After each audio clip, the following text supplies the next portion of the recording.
세 번째는요. 성범죄의 도구가 된 친구의 얼굴입니다. 하다하다가 이제는 친구나 지인의 얼굴을 가져다가 성범죄에 이용했다는 건데 얼마 전에 이거 한 대학에서 이런 사건이 있지 않았었어요? 네, 맞습니다. 지금도 또렷이 기억이 날 만큼 정말 충격적인 네. 사건이었습니다. 이른바 S대 딥페이크 사건으로 알려져 있는데요. 서울 소재 같은 대학 출신의 A씨와 B씨 등이 2021년 7월부터 2024년 4월까지 대학 동문을 포함한 60명이 넘는 여성 얼굴로 불법 합성물을 제작해서 유포한 아주 충격적인 사건입니다. A씨가 제작한 이 불법 합성물은요, 2천여 개가 넘고 이것도 모자라 아동, 또 청소년, 이 성착취물 등도 1,000여 개가 넘는 것으로 파악됐고요. 공범인 B씨는 A씨가 피해자 사진을 건네면 그 사진을 합성하고 가공하는 역할을 했다고 합니다. 네, 이 사건 실체가 드러나고 나서 저도 굉장히 충격을 받았었는데 같은 학교에 이미 다니고 있었던 그리고 과거의 선후배들, 그때 친구들, 동기들까지 이용을 했다는 건데요. 여기서 특이한 점이 한 부분 있다면서요? 네, 이 사건의 주범인 A씨와 B씨가 같은 대학 출신이기는 하지만 서로 본 적 없는 사이라는 건데요. 이들은 익명성이 보장된 한 메신저 앱의 대화방을 통해서 서로를 알게 됐고 온라인에서만, 그러니까 컴퓨터 안에서만 돈독한 사이였다고 합니다. 그리고 피해자들에게 돈을 요구하는 다른 범죄자들과는 달리 불법 합성물을 통해 오로지 피해자들을 성적으로 모독하고 또 모욕하고 조롱하는 데에만 집중하고 또 그것을 목적으로 삼았다는 점도 다른 범죄와는 조금 달랐습니다. 이런 사람들 제대로 처벌을 받아야 될 텐데 재판은 지금 진행 중인 겁니까? 어떻게 되고 있습니까? 네, 지난해 10월 성폭력 처벌법 위반 혐의로 기소된 주범 A씨에게 법원은 징역 10년을 선고했습니다. 이는 검찰이 구형과 같았는데요. 재판부는 국내 최고 지성이 모인 대학교에서 동문 수학한 피해자들을 상대로 허위 음란물을 만들고 지인 능욕 인터넷 성범죄를 저질렀다면서 장기간에 걸쳐 피해자들을 성적으로 모욕하고 조롱하며 인격을 말살시켜 비난 가능성이 크다고 질타했습니다. 그런데 이 판결에 대해 A씨가 항소를 했고 올해 4월 그 결과가 나왔는데요. 항소심은 징역 10년을 선고한 1심 판결을 파기하고 징역 9년으로 감형을 했습니다. 재판부는 죄질이 불량하고 비난 가능성이 크지만 일부 피해자들과 합의를 했다는 점을 들어 이같이 선고했다고 밝혔습니다. 이 S대 딥페이크 사건 이후에 또 다른 대학에서 딥페이크 사건이 터지면서 관련 범죄 상황이 얼마나 심각한지 다시 한번 깨닫는 사건이 되어 있었는데 그 사건은 어떤 사건이었을까요? 네, 이번에는 인천 소재 한 대학에서 벌어진 사건입니다. 네. 그 대학을 졸업한 한 졸업생 피해자가 대화방에서 봤는데 이게 정말 네가 맞느냐라는 메시지를 받게 되면서 이 대화방의 존재를 알게 됐고요. 그러면서 이 사건이 세상에 알려지게 됐습니다. 알고 보니 이 대학 졸업생이 2022년 11월부터 지난해 8월까지 같은 대학 재학생 및 졸업생인 여성 17명을 대상으로 이 범죄를 저지른 건데요. 딥페이크 합성물을 90여 건을 만들고 지인 능욕방을 통해서 270여 차례 유포한 혐의를 받고 있습니다.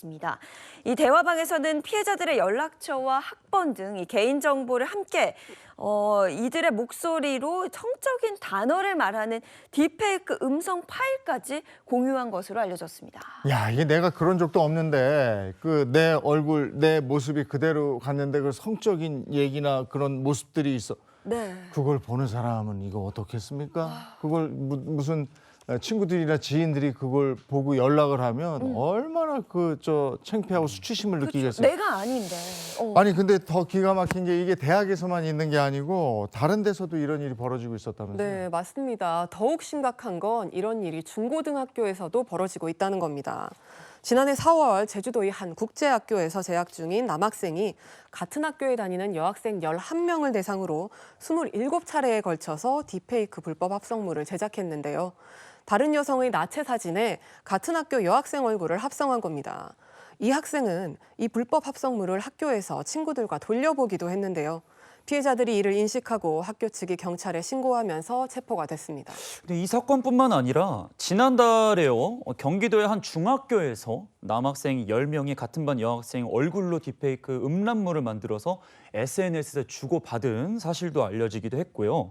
서울의 한 고등학교에서 남학생이 같은 반 여학생 사진으로 딥페이크 음란물을 만든 것뿐만 아니라 이 여학생을 사칭해서 SNS 계정을 만들고 돈을 받고 수십 장의 사진을 팔기도 했습니다. 네, 이런 상황이라면 우리 아이들이 과연 맘 놓고 학교에 다닐 수나 있을지 모르겠습니다. 관련해서 인터뷰 들어봤거든요. 한번 확인해 보시죠.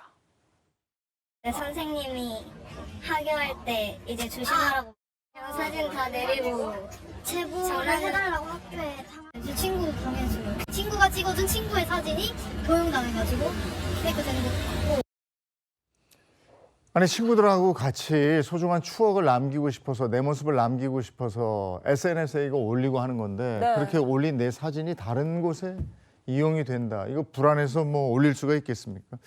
그래서 학교에서도 이런 문제 때문에 달라진 게 있다면서요? 맞습니다. 바로 졸업 앨범입니다. 아, 서울의 한 초등학교에서는 최근 졸업앨범 구입 신청과 관련해서 가정통신문을 배포했는데요. 이 기존의 개인정보 동의서에 더해서 딥페이크 예방 서약서까지 제출받았다고 합니다. 이 서약서에는 앨범 사진을 함부로 공유하거나 활용하지 않을 것임을 서약하며 사안 발생 시 전문기관에 의한 처벌, 생활기록부상 불이익이 발생할 수 있음을 인식했다라고 쓰여 있습니다. 딥페이크 범죄가 그만큼 심각하니까 이게 서약까지 하고 앨범을 제작하고 막 이러네요. 예전에는 졸업 앨범 뒤에 주소까지 나중에 서로 연락하거라 하는 뜻에서 네. 그렇게 했었던 기억이 있는데 네. 아우 예. 맞아요. 저 때만 해도 지금 친구들 연락처를 그때 그 주소록으로 말씀 거기다 적어놨었죠, 막. 네. 그렇게 하기도 하고 얼굴 보고 막 추억이 예. 소닥소닥 돋잖아요. 네. 그리고 또 담임 선생님 얼굴 다 이렇게 보고 얼마나 좋습니까? 근데 이렇게 딥페이크 사기가 이렇게 벌어지면 좀 저 같으면은 졸업 사진 그만 찍을까라는 생각도 좀 들기도 해요. 네, 이러다가 졸업 앨범이 사라지는 게 아닌가 이런 생각도 드는데 이게 단순히 학생들만의 문제가 아니라고 합니다. 최근에는 졸업 앨범에서 이 선생님 얼굴도 사라지고 있다고 하는데요. 어떤 내용인지 영상부터 보시죠. 자, 한 중학교 교사는 졸업 앨범 제작을 담당하면서 일부 선생님들의 요구에 깜짝 놀랐다고 합니다. 원래는 그 사진을 다 주셨었어요. 그 선생님들이 사진을 이제 안 주시기 시작하는 거예요. 하도 사건 사고 많다 보니까. 네, 선생님들 역시 졸업 앨범 사진을 이용한 딥페이크 범죄나 초상권 침해를 우려하고 있는데요. 상황이 이렇다 보니 사진을 캐리커처로 대신한다는 학교도 등장했습니다. 학생들이 악용하는 게 벌써 10년 전부터 나왔었거든요. 조금씩. 졸업 앨범을 제작하지 않든지 대체 수단으로는 뭐 캐리커처도 있고. 아니 선생님 졸업 사진에 캐리커처라니. 이러다가 졸업 사진에 요즘에 유행했던 그 애니메이션 AI 뭐 이런 걸로 가득 찬 거 아니에요? 아니 이 정도로 상황이 심각한지 몰랐습니다. 이 10대들의 딥페이크를 이용한 범죄 수준이 어느 정도길래 학교에서 이런 반응까지 보이는 걸까요? 네, 10대들이 연루된 딥페이크 성범죄 관련 수치를 보면 그 실태를 파악할 수 있는데요. 경찰청에 따르면 지난해 1월부터 10월까지 검거된 딥페이크 성범죄자를 분석해 보니 474명 중 10대가 381명으로 전체 비율을 80%를 넘어선 것으로 드러났습니다. 또 국가수사본부는 작년 8월부터 올해 3월까지 성적 허위 영상물 집중 단속에 나섰는데요. 그 결과 963명을 검거했는데 이 중 10대가 669명으로 가장 많았습니다. 10대들이 압도적으로 많은 비율을 차지했는데 이렇게 유독 10대 비율이 많은 이유가 있을까요? 네, 경찰 조사 결과 10대 학생들은 이 같은 범행을 벌인 이유에 대해서 정말 합성이 되는지 궁금했다. 그냥 한번 그런 영상을 만들어보고 싶었다고 진술했다고 하는데요. 이처럼 가해 학생들이 딥페이크 범죄에 대해서 경각심 없이 그저 놀이로만 치부하는 경향이 많았습니다. 또 10대들이 새로운 기술이나 기기에 익숙하고 능숙하게 활용하는 것도 그 원인으로 파악되고 있습니다.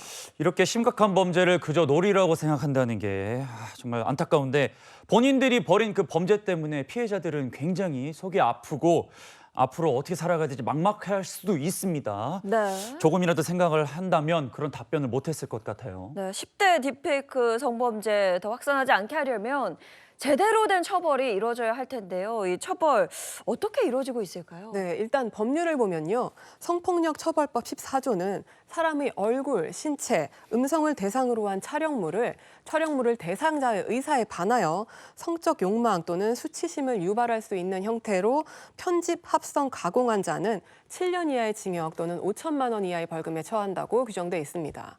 또 이런 영상물을 소지, 구입, 저장, 시청한 자는 3년 이하의 징역 또는 3천만 원 이하의 벌금에 처한다는 규정도 있습니다.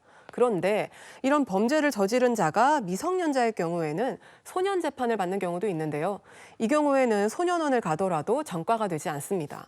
그리고 형사 재판을 받는 경우에도 초범이고 어리다는 이유로 대부분 집행유예 판결을 받는 것으로 보입니다. 이런 딥페이크 기술을 이용한 영상을 만들어 놓고 감쪽같지 이러면서 낄낄거렸을 거라고요. 네. 이게 범죄지도 모르고. 근데 또 이게 죄긴 죄인데 미성년자면 또 관대하게. 이거는 아닌 것 같아요. 네. 이게 만약에 초범이면 모르겠지만 또 한 번 이랬다 그러면 엄하게 처벌해야 되겠고 이게 범죄라는 것도 일깨워줘야 되겠다 이런 생각이 듭니다. 딥페이크 범죄가 이렇게 심각하게 우리 사회 곳곳에 있는지 오늘 다시 새삼 실감하게 됐습니다.